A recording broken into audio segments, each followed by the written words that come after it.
¿Cómo están ustedes? Bienvenidas, bienvenidos a este nuevo capítulo de Aquí se debate con los candidatos a la Convención Constitucional. Estos son nuestras invitadas e invitados del día de hoy.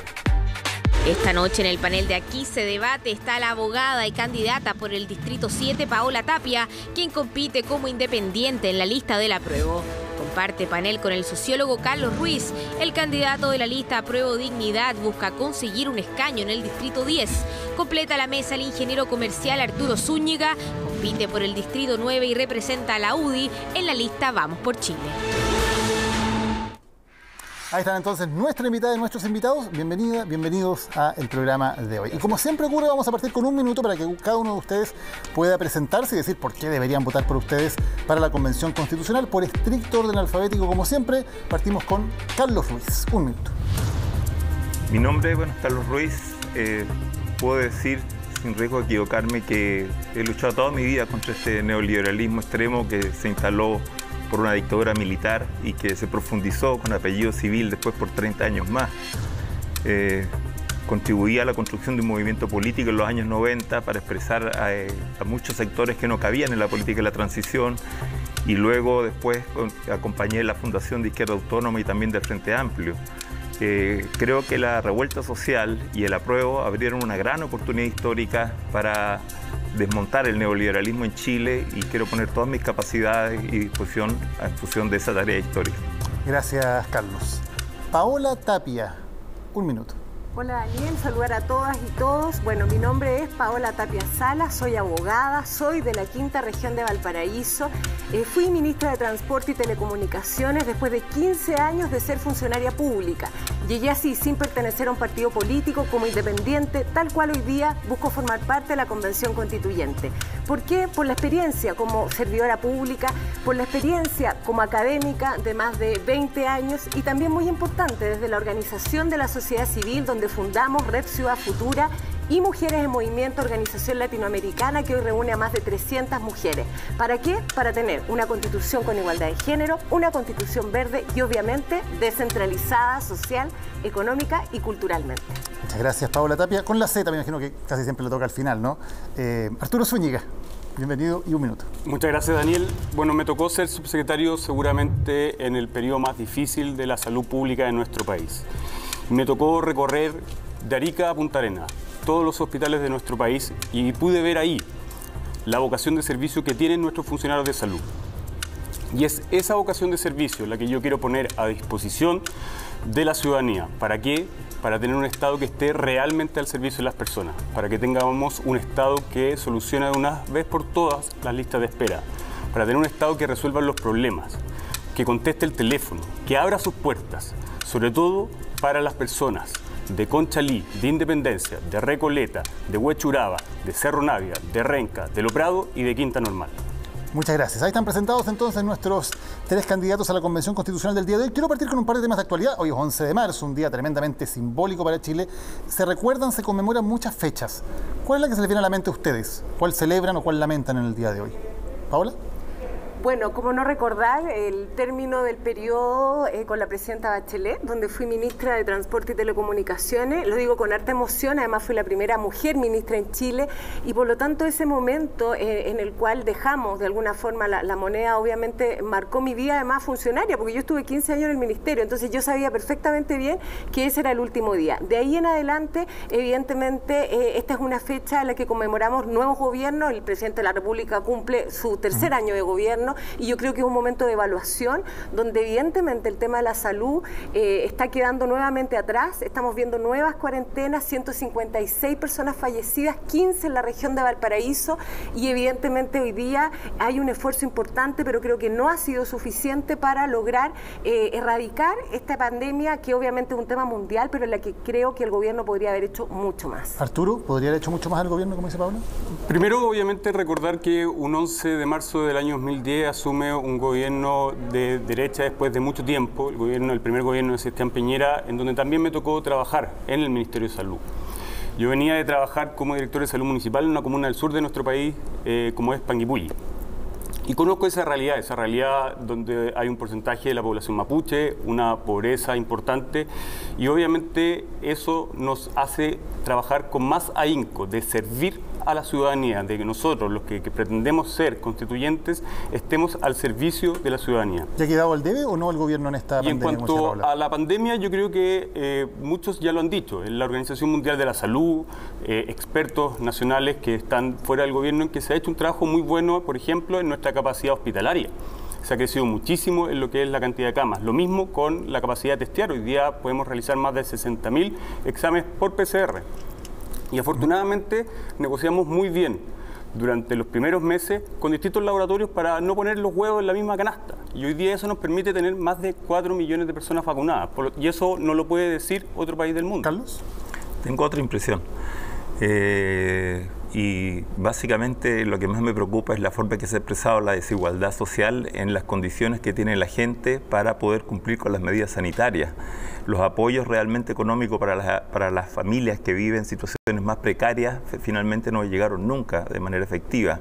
El famoso FOGAPE, por ejemplo, que hubo en algún momento, que se creó en apoyo a la pequeña y mediana empresa, terminó depositado en manos de la banca privada, asignándole la discrecionalidad para asignarlo y además entregándola con un crédito con un 3%, sencillamente. O sea, un Estado amputado, sencillamente, para poder operar en torno a los sectores de la sociedad que tenían más dificultad para poder cumplir con las medidas sanitarias, porque tienen economías que tienen ingresos que rotan alrededor de 24, 48, 72 horas, no tienen sueldos, no tienen condiciones de estabilidad. Entonces se pusieron en riesgo la capacidad de respuesta de las familias que tienen distintas condiciones de estabilidad social frente a la pandemia se agudizaron. Arturo, ¿quieres responder algo? Yo creo que es algo que obviamente va a ocurrir. O sea, una pandemia afecta a no solamente un país, como tú dijiste, Paola, afecta a todo el mundo. Y obviamente provoca una crisis, y una crisis social. Es decir, la gente pierde su empleo, la gente no puede ir a trabajar por estar en cuarentena, y eso tenemos que tenerlo en consideración, que le ocurre a todos los países del mundo. Pero hay que destacar que este gobierno ha puesto una cantidad de recursos a la ciudadanía, a los que más lo necesitan, como no se había puesto antes, porque no había ocurrido, pero también en relación a su capacidad, ha sido de los países del mundo que más ha aportado para paliar estas crisis que está ocurriendo en nuestro país, social y económicamente. La verdad es que creo que la crisis de la pandemia ha puesto ya de lado, como se ha señalado, la desigualdad en nuestro país. Y esa desigualdad uno la palpa cuando está en el territorio. La propuesta que nosotros hemos hecho como candidatura constituyente es conectarse con la ciudadanía. Y esas personas que te dicen que hay una tremenda desigualdad de género. Hay mujeres que han perdido su trabajo, mujeres que están haciendo trabajos informales, mujeres que sus maridos muchas veces, porque son evidentemente los hombres los que no pagan la pensión alimenticia. Entonces la verdad es que es evidente que esa desigualdad que algunos incluso no advirtieron estaba ahí y estuvo siempre presente, pero hoy día se intensifica. Falta de entrega de bonos, no llegan a los más necesitados, y en eso es cuando yo me refiero a que estamos al debe, y ojalá que se active, porque si no vamos a tener un nuevo retiro del 10%, que no es una buena noticia desde el punto de vista de las políticas públicas, pero sí para los bolsillos de las personas. Yo creo que es injusto atribuirle toda la responsabilidad a este gobierno, aunque no tengo ninguna intención de defenderlo.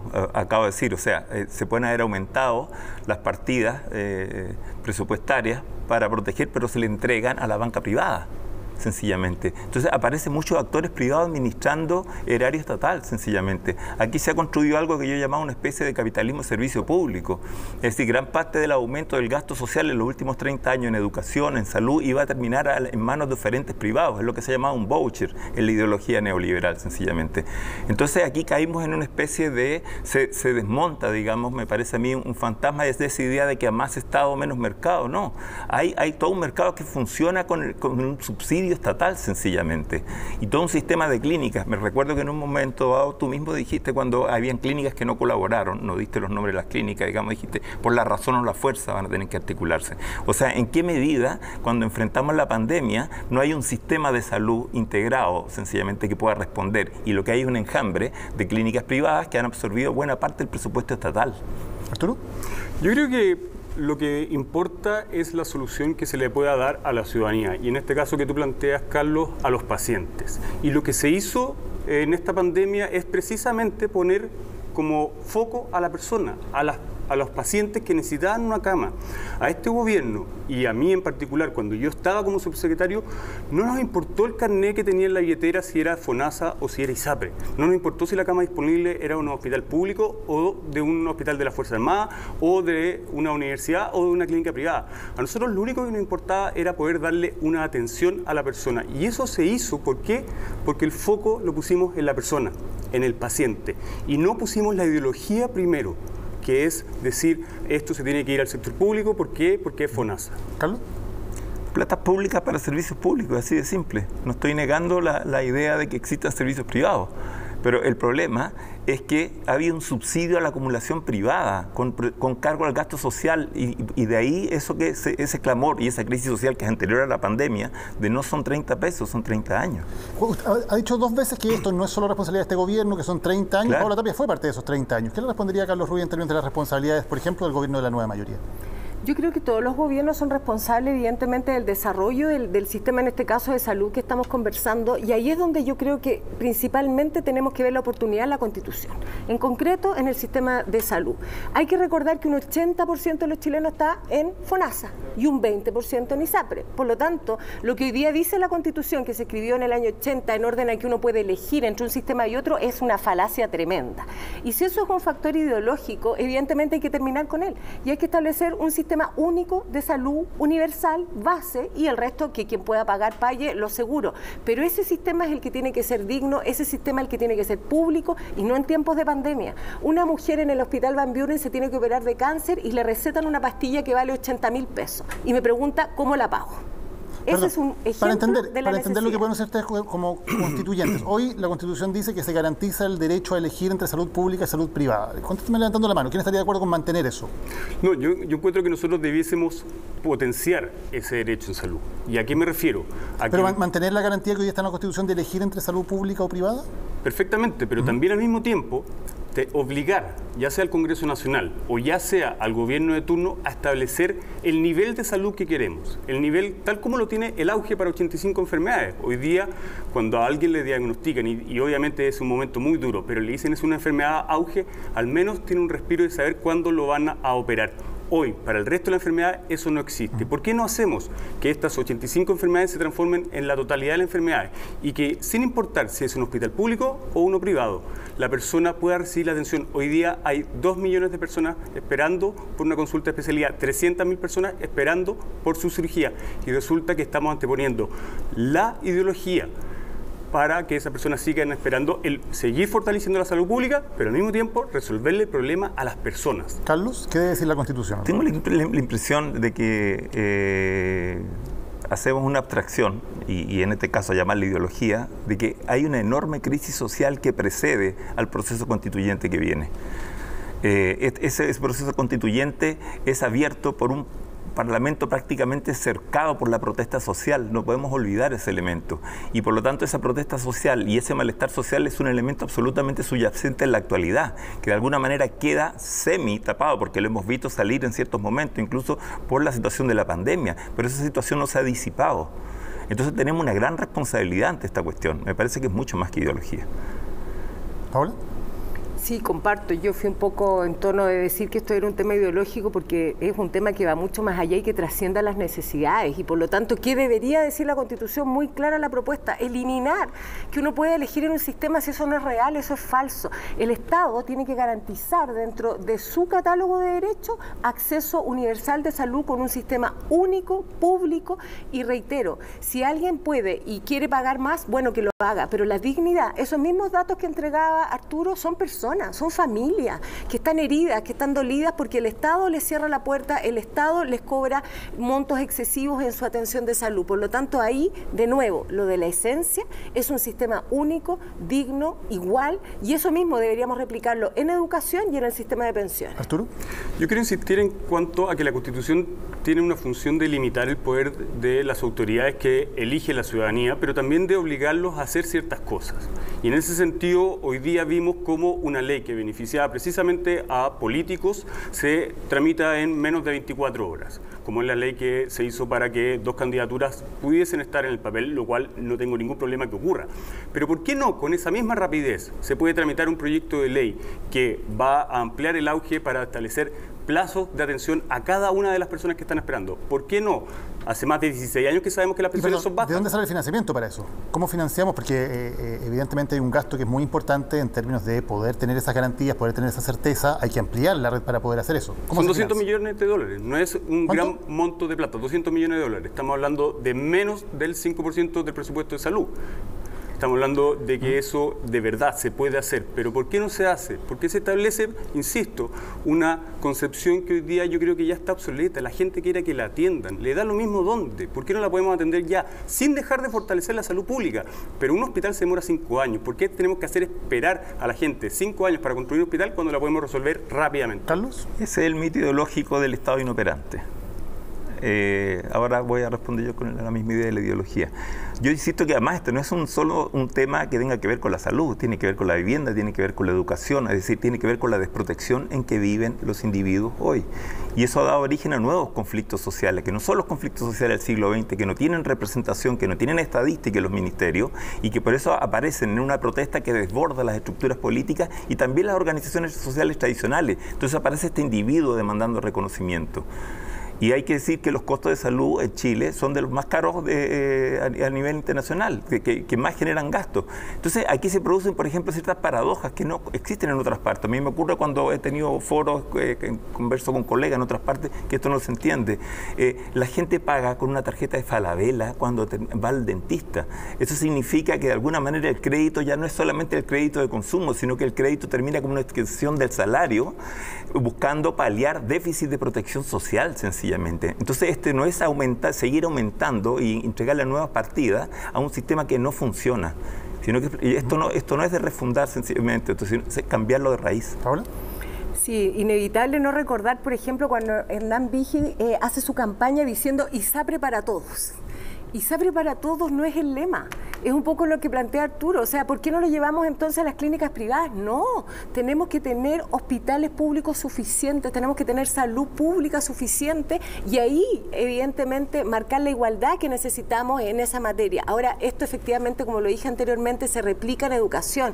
Estamos vendiendo una falsa educación. ¿Por qué? Porque la cobertura ha mejorado, pero el problema es de calidad y lo dice la OECD reiteradamente en sus informes del 2013, 15, 17, dice que Chile aumentó en cobertura, pero esa calidad, esa diferencia es la que no le permite incluso seguir creciendo económicamente. Si lo dice la OECD, es hora de escuchar y plantear un sistema de calidad general. Quiero cambiar de tema porque otro de los puntos importantes que está en discusión hoy día, por ejemplo, tiene que ver con Carabineros. ¿Qué debe decir la Constitución, que hoy habla de Fuerzas Armadas y de orden? Incluye, por cierto, a Carabineros de Chile. ¿Alguno de ustedes sería partidario de reemplazar a Carabineros por otra institución? Carlos, ¿por qué? Y luego los demás pueden responder. Me parece que ya es un anacronismo total. Tú incluso puedes ver series, películas de otros países, tú no escuchas hablar de general de policía, coronel de policía. O sea, el esquema de policía militarizada que se crea en tiempo de la dictadura chilena de Ibáñez está inspirada en una ensoñación de Mussolini, que tiene que ver con un tipo de policía que ocupaba unas funciones de ocupación de territorios coloniales, sencillamente. Hay que construir una policía subordinada a autoridades civiles y una policía civil que tenga además alguna forma de representación y de participación de la soberanía, de la ciudadanía, a todo nivel, a nivel comunal, barrial, regional y nacional, para que se puedan fijar también cuáles son las prioridades de orden público, porque en una sociedad tan desigual que tenemos, las prioridades de orden público no son las mismas en todos los lugares. Entonces, sin esa interacción con la ciudadanía y sin esa capacidad de control de la ciudadanía, de aquellos elementos que producen y cautelan el orden público, no va a ser posible que tengamos una concepción democrática del orden público y sigamos con esta concepción militarizada. Paola, entiendo que no estarías de acuerdo con eso, con reemplazar a Carabineros por otra institución. Yo estoy de acuerdo en reemplazar a Carabineros por otra institución, efectivamente, pero muy clara en esto. Cuando estamos de nuevo en el territorio, las personas que te demandan seguridad, te demandan, yo quiero una PDI, me dicen a mí, quiero una PDI en mi sector porque quiero sentirme protegida porque con Carabineros no es suficiente. ¿Qué te está diciendo? Que no quiere que se reforme Carabineros, quiere una nueva institucionalidad de Carabineros. Pero eso no supone mirar en menos a Carabineros, que hoy día se siente extremadamente abandonado. Yo cuando estaba conversando con Carabineros, Carabineras también me dicen, el gobierno se olvidó de nosotros, el gobierno no nos capacita, no nos profesionaliza. Entonces, cuando hablamos de una nueva institucionalidad institucionalidad estamos hablando de eso, de tener carabineros que sean profesionales, más allá de cómo se llamen. Estoy de acuerdo también, hay distintos temas, el tránsito, por ejemplo, ya no debería haber una Guardia Civil como lo hace en Madrid y no hay ningún problema en ello. Y por lo tanto existen ejemplos en el mundo. Y Carabineros tiene que profesionalizarse, tenemos que poner más en su capacitación, no solo en su número, sino también en el nivel de estudio y capacitación. Por décadas la respuesta de gobiernos de distintos signos en Chile ha sido sacar más carabineros, de hecho con menos capacitación, con menos años de formación. Esa ha sido la respuesta de gobiernos de izquierda y de derecha en Chile. ¿Hay que cambiar eso? Pero ¿por qué hoy día, Paola, que yo también coincido en ella, dice que la gente está pidiendo ahora a la PDI? ¿Por qué? Porque la PDI ha sido bastante más eficiente en poder controlar el orden público, en poder perseguir la delincuencia, el narcotráfico. ¿Qué es lo que pasa? Que las autoridades políticas no han dado el espaldarazo que hay que darle a Carabineros. Carabineros es una institución que debemos respetar.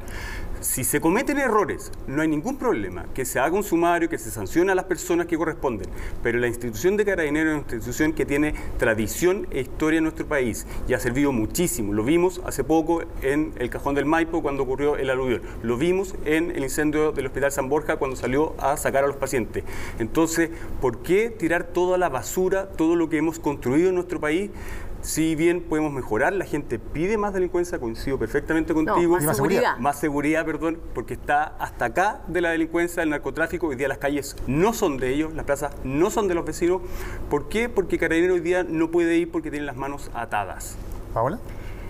Reitero el tema esencial, y ahí creo que el error es pensar efectivamente que vamos a aumentar el número y va a aumentar la eficiencia. Lo que tenemos que aumentar es la profesionalización. ¿Por qué una persona, un carabinero, tiene que estar 9 meses y ya puede ir a la calle y puede manejar armas y va a un sitio del suceso y llega miles de carabineros y se destruyen todas las pruebas? Hoy día hablaba con un perito forense que me decía, Carabineros no sabe cómo hacer especializadamente ese trabajo. Entonces, por eso, cuando se habla de una nueva institucionalidad, uno no puede sino estar de acuerdo y ahí, de nuevo, estar con que haya esa profesionalización y ese trabajo colaborativo entre las policías, que también evidentemente es muy necesario.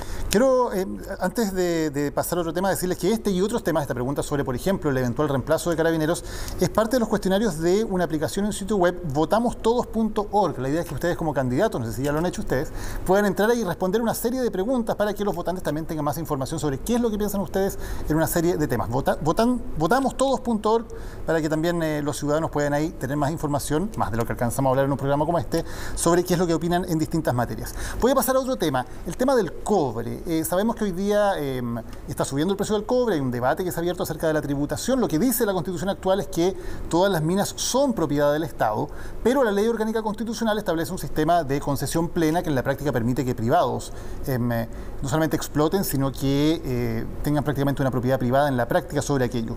¿Qué debería decir una nueva Constitución sobre ese tema, sobre la minería? Paola.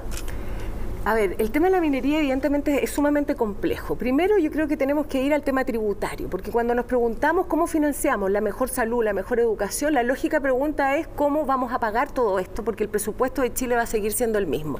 Y en ese sentido, es claro y evidente que tenemos que apuntar a la minería y tenemos que analizar la tributación existente. ¿Por qué? Porque muchas veces, por ejemplo, estamos exportando cobre y todos sabemos que ahí va oro y plata. Y por el oro y plata, resulta que lo mandamos a China igual, no se saben los montos, nadie tributa y todo queda en nada. Entonces, evidentemente, hay que mejorar el sistema tributario. Y en cuanto a la propiedad, yo soy partidaria, evidentemente, como en todos los temas, no de representarnos a nosotros mismos en la constituyente, sino que conversar y debatir, pero hay que analizar, evidentemente, cómo potenciamos la Codelco, cómo potenciamos la empresa pública, cómo restringimos eventualmente las licitaciones para que no sean eternas y para que realmente ese producto favorezca en este sentido. Por ejemplo, el precio del cobre, que ha ido a un aumento en los últimos tiempos, favorezca también a los chilenos y podamos hacer uso de esos recursos fiscales directamente. Carlos. Yo creo que siempre se utiliza, cuando se toca este tema, el fantasma de la inversión. Que si promulgamos ciertas restricciones que tengan centro en la defensa de la soberanía nacional sobre ese tipo de recursos naturales, va a desincentivar la inversión extranjera. El problema es que la inversión extranjera se produce con la expectativa de aumentar sus ganancias, o sea, que sea mucho más que lo que ingresa sencillamente. Ahí se constituye un ideologismo fatal sobre este tipo de discusión.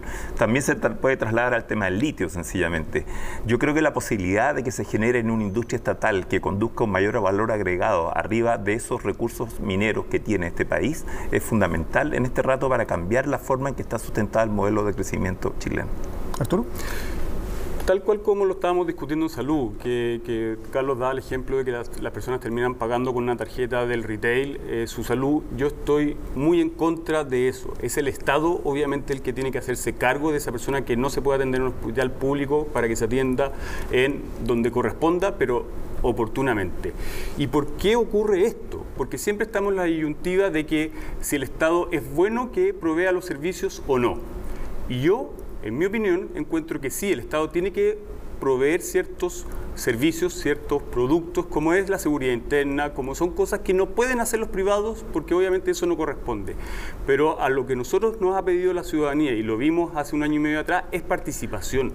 Nosotros necesitamos que la ciudadanía participe, y si puede participar de la administración de un colegio, de la administración de un consultorio, un centro dental, si puede participar de la administración también de una mina. Eso también lo puede hacer. ¿Por qué? Porque siempre la sociedad civil lo va a hacer mejor que el Estado en el sentido de que no tiene incentivos perversos como cuál el clientelismo, los votos que van a conseguir en la próxima elección. Y es por eso que... No entendí muy bien. ¿Que la sociedad civil puede administrar los yacimientos minerales? Efectivamente, cuando las empresas están administradas por la sociedad civil y esas personas pueden hoy día establecer perfectamente la administración más eficiente que el Estado. Siempre el Estado va a tener otros incentivos que lo van a hacer más ineficiente. Las empresas privadas, digamos. Sí, sociedad civil en este caso entiende las empresas privadas. Efectivamente, empresa privada, sociedad civil, estamos hablando de personas que componen una empresa. Digamos, difícilmente va a poder tener un yacimiento de cobre, ¿no? O sea, empresas privadas que son conceptos jurídicos una empresa es un distintos. conjunto de personas que están en la sociedad civil. Okay, sí. perfecto. O sea, yo hablaría sustantivamente de democratizar las instituciones que dirigen el modelo de crecimiento, por ejemplo. Y la medida en que están secuestradas en estas figuras que ya han terminado siendo de terror para la sociedad de los expertos, digamos, ¿no? ¿Cómo se democratiza? Por ejemplo, hay una discusión absolutamente maniquea sobre el tema de la autonomía del Banco Central, que está consagrado de una sola forma en la Constitución del año 80. ¿Sería partidario de cambiarla, de eliminarla? No. Tengo la impresión de que hay una variedad enorme. O sea, tengo la experiencia de haber revisado. Hay una variedad enorme a nivel internacional de variantes de autonomía del Banco Central. La propia Comunidad Europea, para ponerse de acuerdo en qué variante utilizaban, generaron un debate sumamente interesante, de hecho. Aquí se naturaliza una y es extrema. Y está absolutamente blindada el sufragio ciudadano. Entonces, ¿Qué cambio le propondría para la autonomía del Banco Central? Que, por ejemplo, que tenga que poder tener algún nivel de vinculación con el problema de los ciclos de crecimiento. Por ejemplo, cuando fue la crisis subprime, el Banco Central actuó de una manera absolutamente disociada. Ampliar el mandato, que no solamente sea controlar la inflación. ¿Eso? Por supuesto. ¿Paola estaría de acuerdo con cambiar en algo la autonomía del Banco Central? Sí, yo también creo que hay que analizar la autonomía del Banco Central y la acción más que la autonomía, manteniendo la autonomía, su acción en la política, sobre todo monetaria. Pero la verdad es que me perturbó un poco la distinción. Yo creo que es bueno en su casa que sepamos qué es lo que es una empresa y qué es lo que es una organización de la sociedad civil, porque son dos componentes absolutamente distintos, y hoy día lo que tenemos en la Constitución del 80 es un Estado que reduce su rol y que deja que los privados, empresas, ejecuten muchos de estos servicios. Y sobre ese punto solo quisiera decir que esto se da en todos los servicios públicos y ahí sostener mi posición bien clara en tema eléctrico, en tema sanitario, en tema incluso de transporte público. ¿Qué es lo que deberíamos avanzar? Y ahí no concuerdo con Arturo en decir el Estado siempre lo hace mal. No, el Estado lo hace bien. Y el mejor ejemplo que en regiones obviamente no molesta es, por ejemplo, la empresa Metro. La empresa Metro es una empresa pública que nunca se ha privatizado y tiene estupendos resultados, una buena gestión. Entonces, ¿qué necesitamos de esas empresas públicas? En la eléctrica, en la sanitaria, y no estoy diciendo pasarlo todo a lo público. Lo que estoy diciendo es, necesitamos empresas modelo pública para saber los costos, para saber las rentabilidades y para de esa forma no solo un Estado regulador y fiscalizador, sino también un Estado que participa activamente en servicios públicos esenciales. Hoy día el Estado tiene más de 100 empresas. ¿ya? Y eso para que lo tengamos claro, porque se dice que somos un país neoliberal. Yo creo que no es un país neoliberal, es un país que ocupa la economía libre de mercado, que es simplemente la transacción de productos a través de precios, de servicios a través de precios. Y eso funciona, es el mejor sistema que ha funcionado en el mundo hasta el minuto. Si alguien tiene algún otro modelo que haya funcionado en otro país, de verdad, no lo conozco, porque los modelos que conocemos y que tratan de hacernos creer que son buenos, son precisamente de los países de donde vienen arrancando personas y vienen a nuestro país buscando un mejor país. Por lo tanto, de verdad, cuando vemos que nosotros tenemos una sociedad civil empoderada, personas que quieren ayudar. A mí me tocó el otro día en Recoleta trabajar con una persona, con Sheila, que me decía, a mí me encantaría poder ayudar en el espacio de odontología. ¿Por qué yo no puedo poner algo acá? ¿Por qué la salud primaria tiene que estar siempre en manos del municipio? Yo perfectamente podría atender a una persona que me llegue, obviamente, el subsidio estatal para que la persona no tenga que cobrar, que no tenga que pagar, y yo la atiendo. Y la voy a atender con amabilidad, la voy a atender bien y oportunamente. ¿Hay algún modelo distinto al de Chile? Me parece impresionante que estemos haciendo una veneración de este modelo y estemos ignorando que aquí estalló una crisis social, que estamos sobre una base de muertos, sí, de mutilados, de violaciones de derechos humanos. No estalló porque el Banco Central no tenía la función del crecimiento económico. Sí, una figura del Banco Central, pero para reducirlo. Pero si estamos en una, disculpa, si estamos en una situación tan exitosa, yo te quiero preguntar a ti, y además te digo, y también tengo la impresión, de que tampoco cuando los problemas de la gente están 15 años ahí parados sin ponernos de acuerdo entre los políticos. Estoy diciendo que ¿cuál es el origen que creen entonces que tuvo la crisis social? Con tanto... Disculpa, déjame terminar, por favor, déjame terminar, porque también me gustaría hacerle la pregunta a la Concertación. Yo no he escuchado tampoco a Álvaro Elizalde, tampoco he escuchado a Heraldo Muñoz, tampoco he escuchado a Paula Narváez, pero tampoco lo he escuchado a usted dar qué explicación tienen de lo que ocurrió en Chile, porque de lo contrario no tenemos idea o no nos ponemos de acuerdo al nivel que tenemos que intervenir este modelo de sociedad y este modelo de economía en la Constitución, en la nueva Constitución. Estamos sentados en una tremenda responsabilidad y me preocupa porque eso es una actitud, me parece a mí, y otro decir bien francamente, obstruccionista, que creo que se va a tener que hacer responsable de que esta crisis siga estallando y que podamos entrar posiblemente en un ciclo prolongado de inestabilidad política. Que no lo está discutiendo nadie ni tiene soluciones conspirativas, como también mucho tiempo tu gobierno pensó. Chadwick estuvo mucho tiempo pensando que esto lo dirigían desde ciertos centros conspirativos. Al final los días se dieron cuenta que no tampoco. Entonces tenemos un problema real de desvinculación, de un abismo entre política y sociedad del cual hacernos cargos, todos. En el sentido de que ¿cuáles son las causas? Ya pregunta Carlos. Yo creo que las causas es un profundo sentimiento de injusticia. Profundo sentimiento de injusticia que una persona que lleva trabajando toda su vida tenga una pensión que no le sirve para llegar a final de mes. Injusticia de que una persona que quiere ir a trabajar que no puede porque lleva 3 años esperando su cirugía. Injusticia porque una mamá tiene que cruzar 3 comunas para llevar a sus hijos a una educación de calidad. Esas son las cosas que gatillaron que las personas estuviesen en Plaza Italia y marchando por todo el país, pidiéndole explicaciones al Estado, a los políticos. ¿Y ese es el sistema que entonces está tan bueno? Ese es el sistema que tiene que cambiar. Ese es el sistema que tenemos que, de ahora ya, poner a la persona en el foco, a la persona que más lo necesita en el centro. Y no anteponer la ideología. ¿Por qué no podemos resolver de una vez por todas, con 200 millones de dólares, la lista de espera? Llevan años esperando a esas personas. Meterle más plata ¿por qué no? A lo mismo. Estamos hablando de 200 millones, entonces meterle plata a costa de que esa persona no puede ir a trabajar. Y no es que no pueda ir a trabajar, le duele. Su familia no se puede desempeñar bien. Discúlpame, ustedes crearon esto y ahora creen que aumentando los recursos a resolver el tema. Ponen por medio su ideología y están dispuestos a que la gente sufra, que sufra la injusticia de esperar.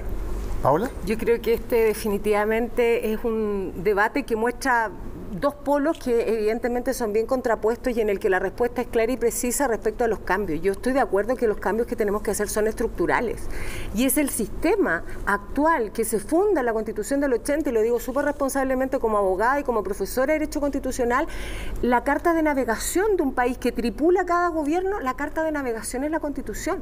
Por lo tanto, si tenemos, y no quiero repetir más cifras, pero ustedes lo saben, una mujer que vive en un sector pobre versus uno rico muere 16 años años antes.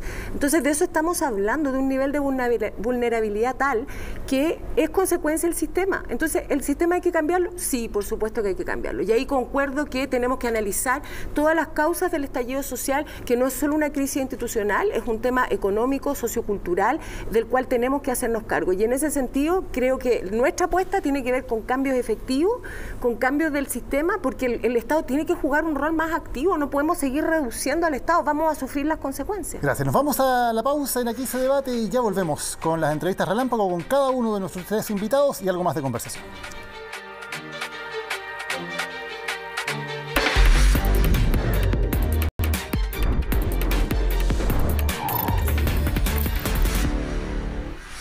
Estamos de vuelta en Aquí se debate y vamos a nuestra sección de las entrevistas relámpago. Son 2 minutos de preguntas cortas y respuestas cortas también para que alcancemos a tocar varios temas con cada uno de nuestros invitados. En estricto orden alfabético partimos con Carlos Ruiz. 2 minutos.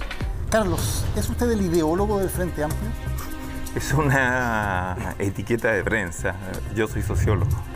¿Se siente de alguna manera el padre intelectual o siente que ha formado quienes están ahí? No. He contribuido a la formación, pero he reclamado muchas cosas de discutir sobre el proyecto histórico. Incluso creo que el Frente Amplio viene a ser un momento que hay que oxigenar a la sociedad chilena en medio de un abismo de política y sociedad. Los conglomerados que dirigieron la política duopólicamente en las décadas anteriores estaban prácticamente agotados en ese sentido.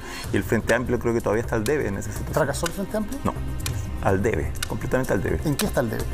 En ese vínculo con la sociedad. Yo creo que tampoco formó parte de la vinculación con él. Estamos en medio de una sociedad que tiene una propensión muy alta a la movilización, pero una propensión muy baja a la asociatividad. Creo que es uno de los grandes dilemas que tenemos para poder encauzar desde la constituyente e institucionalizar el proceso de conflictos de una manera legítima, de sobre todo los nuevos individuos que han sido constituidos a partir de las contradicciones nuevas, no del siglo XX, no las antiguas que representan los sindicatos, la vieja izquierda, etcétera, que no tienen representación, insisto, estadísticas institucionales. Ahí el Frente Amplio apareció como una alternativa y no ha terminado de cuajar. ¿Cómo lo pueden encauzar si cada 2 meses más o menos tenemos noticias de que las organizaciones del Frente Amplio se dividieron, se pelearon, unos están peleados con otros? Hay una tendencia, sí, parece, absolutamente, a la rencilla interna increíble. Tengo la impresión de que se construye una burocracia que se vincula mucho a los procesos de administración en el Estado, y hay unas bases del Frente Amplio que están muy vinculadas a las coordinadoras, a los movimientos sociales, y que se rompe esa relación de alguna manera, sobre todo cuando se produce la revuelta, la rebelión, digamos, y por lo tanto hay un éxodo bastante grande. ¿Gabriel Boric sería el mejor candidato presidencial del Frente Amplio? Gabriel tiene todas las condiciones políticas. También te podría decir que Jaude, por ejemplo, son gente que tiene la idoneidad de las capacidades que se requieren para ser candidato. Ahora, yo creo que el problema no es de figuras, yo creo que el problema en este rato es de proyecto. Gracias. Muchas gracias, Carlos Ruiz. Vamos ahora con Paola Tapia. 2 minutos, Paola. Usted fue ministra de Transportes hasta marzo de 2018. Un año después aparece el estallido social con el epicentro precisamente en el sector transporte. ¿Siente alguna responsabilidad por lo que pasó? La verdad es que sí, evidentemente. Yo ejercí un rol técnico en el Ministerio de Transporte durante 14 años, antes de llegar a ser ministra de Transporte y Telecomunicaciones. Yo trabajé en distintos gobiernos, de uno y de otro lado, digamos, y en ese sentido uno siempre como funcionario público trata de contribuir desde su esfera, pero yo no estaba en la esfera de decisión, yo no estaba en la esfera de poder, pero uno se siente responsable de las cosas que pasan. Pero, por ejemplo, el alza de 30 pesos lo decide un comité de expertos. Le podría haber tocado a usted, ¿no? La verdad es que hay una precisión que hacer, que es un poco larga, pero para hacer bien resumidamente, esto está regulado en la ley de subsidio, la ley 20.378, y en su artículo 14 establece precisamente que hay una comisión de expertos que es la que fija la tarifa, pero se le comunica al Ministerio. Y en ese lapso, cuando se comunica al Ministerio, el Ministerio puede responder. ¿Qué puede responder?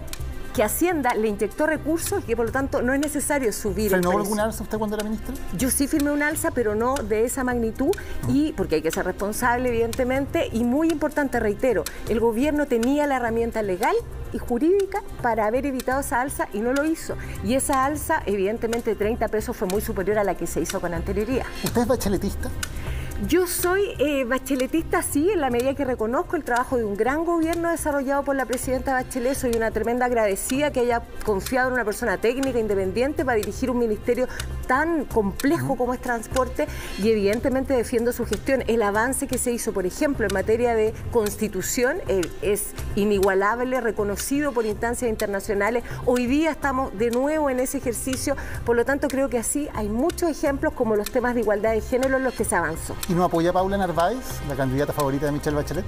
Lo verdad es que uno apoya al candidato que uno estime pertinente, ¿verdad? Y en ese sentido, el candidato hoy día que nosotros estamos apoyando, y digo nosotros con un conjunto de personas independientes y también militantes, es Geraldo Muñoz. Si es Paula Narváez en definitiva, o Jimena Rincón, la persona que va por unidad constituyente, evidentemente tendrá todo mi apoyo y mi trabajo. Gracias. Arturo Zúñiga, 2 minutos. Me llamó la atención que en el debate usted decía que con 200 millones de dólares se podían acabar las listas de espera. Usted fue subsecretario de redes asistenciales. ¿Le planteó esto al presidente Piñera? ¿Le dijo con 200 millones acabamos las listas de espera en Chile? Cada vez que se ha propuesto esto en la ley de presupuesto, la izquierda no da los votos. ¿Por qué? Porque dice lo que plantea Carlos, de que eso es perpetuar el sistema y nunca arreglarlo en definitiva. Cuando estamos hablando de 200 millones de dólares contra 10.000 millones de dólares, que es el presupuesto del Ministerio de Salud, es una solución para las personas. Pónganse los zapatos. Usted mantiene con 200 millones de dólares, termina con las listas de espera en Chile de inmediato. Estamos hablando de 300.000 millones de pesos, 1 millón por cirugía, que eso es el costo que está en el sector público para apoderar hacia 300.000 personas. Usted se lo ha cuestionado por el tema del arriendo del espacio riesgo. El Contralor dijo que se habían detectado prestaciones duplicadas entre un contrato de arriendo y de prestación de servicios y dice no se puede destinar plata pública a algo que es ilegal. ¿Qué le contestaría? Hoy día mismo se tomó razón de ese segundo contrato, habiéndose rebajado las cosas que estaban mal redactadas en el segundo contrato que está elaborado por el Servicio de Salud Metropolitano Norte. Y de esa forma se llega a un acuerdo y obviamente se resuelve el problema. Pero lo más importante ahí es que se atendieron a 700 personas de coronavirus, trabajaron 500 personas. Pero esa redacción no era una redacción mala, era algo ilegal, de acuerdo a la Contraloría. Era algo que, según a ojos de la Contraloría, se repetía en un contrato que en otro. Por lo tanto, obviamente no se podía pagar por dos cosas. Y eso fue, obviamente, lo que se tenía que corregir por parte del Servicio de Salud Metropolitano Norte. ¿No se dio cuenta? ¿No pasaron por usted? No pasan por a mí el segundo contrato. El segundo contrato es del Servicio de Salud Metropolitano Norte. También dice la Contraloría que faltó control en el proceso de contratación de las residencias sanitarias. Por ejemplo, se emitieron órdenes de compra sin certeza real sobre la capacidad de instalaciones o con nóminas con pacientes inexistentes. Bueno, primero hay que contextualizar. Estábamos en la peor pandemia de los últimos 100 años. Se hizo un trabajo gigantesco de compra de ventiladores, de aumento de capacidad de laboratorios para hacer exámenes de PCR, de los contratos con las vacunas, que hoy día estamos viendo cómo se vacuna a 4,3 millones de personas. Y obviamente toda esa cantidad de trabajo hizo que el Ministerio de Salud, los servicios de salud, los hospitales se vieran obviamente sobrepasados en la cantidad de trabajo. Pero afortunadamente las alarmas del Ministerio de Salud sonaron. Y yo fui el mismo el que puse una denuncia en la Fiscalía, el que despedía a la persona que hizo eso, el que inició un sumario. Por lo tanto, la alarma sonó, tomamos las acciones que correspondían y ningún peso del Estado fue a parar a manos de esta persona. Gracias. Nos quedan 3 minutos para un debate muy rápido. Quería plantear, y si pueden levantar la mano ante la siguiente pregunta. ¿Creen ustedes que la Constitución debe incluir el agua como bien nacional de uso público? Quienes estén de acuerdo, levanten la mano. Arturo no está de acuerdo, Carlos y Paola sí. ¿Por qué sí, Carlos? Interviene de una manera determinante en la reproducción de las condiciones de vida. El caso de Petorca ha sido extremo. Como ellos dicen, no es sequía, es saqueo, sencillamente. Y ha estado intervenido por manos privadas, en este caso la familia Walker, que como lo han señalado ellos, y tiene atendiendo con camiones aljibe hace ya más de 2 años a las comunidades semirurales. A ese tipo de extremo llegamos con las formas de mercantilización sin límite que se han instalado sobre distintos aspectos de la reproducción de la vida cotidiana. Arturo, ¿por qué no está de acuerdo? ¿Por qué no estoy de acuerdo? Porque un bien nacional de uso público es algo que obviamente no se va a poder controlar su uso. Y precisamente lo que necesitamos es que se controle correctamente el uso. Y ahí sí yo opino que el Estado debe intervenir, por el ejemplo que ponía Carlos de Petorca o de cualquier otra zona del país que hoy día tenga sequía. Ahí sí el Estado tiene que intervenir porque no hay ninguna persona de la sociedad civil que lo quiera hacer. Por lo tanto, el Estado tiene la obligación de hacerlo para disponer de agua. Somos un país en el cual en el sur de nuestro país tenemos muchos recursos hídricos. ¿Por qué no el Estado interviene para poder traer recursos hacia el norte de nuestro país?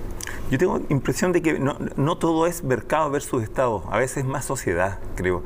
Y aquí interviene la posibilidad de la diversificación de las formas de propiedad, por ejemplo, de darle un estatuto real a las formas de propiedad comunitaria, por ejemplo, precisamente en este caso. ¿Paola? No, el agua es de la esencia. Estuve, por ejemplo, el día de ayer en Quintay, donde es un sector turístico, donde no hay agua potable, no hay alcantarillado. Y por lo tanto, ahí de nuevo es de la esencia el rol del Estado como garante de esa agua, reconociendo que es un derecho humano. Y ojo, que no solo tiene que ver con el agua, también tiene que ver con la calidad del consumo del agua, como por ejemplo en Concón, donde es sumamente turbio y las personas tienen que comprar agua para poder consumir como agua potable. Y eso lo sumo a propósito de la representación en la región de Valparaíso a la protección del mar. Tenemos que crear de una vez el Ministerio del Mar en nuestro país y muy importante también la protección del borde costero a propósito del desarrollo inmobiliario y de la explotación excesiva que se hace de él. Nos queda muy poquito tiempo. Reelección presidencial. Que levante la mano el que estaría de acuerdo con que exista la reelección presidencial inmediata en Chile, que hoy día no existe. Dos de acuerdo, uno en desacuerdo. Arturo, ¿por qué en desacuerdo? A ver, no es que esté en desacuerdo con la propuesta específica de tener reelección. Creo que nuestro sistema político de elecciones debe converger a que los políticos, ya sea el Congreso como el Ejecutivo, resuelvan los problemas de la ciudadanía.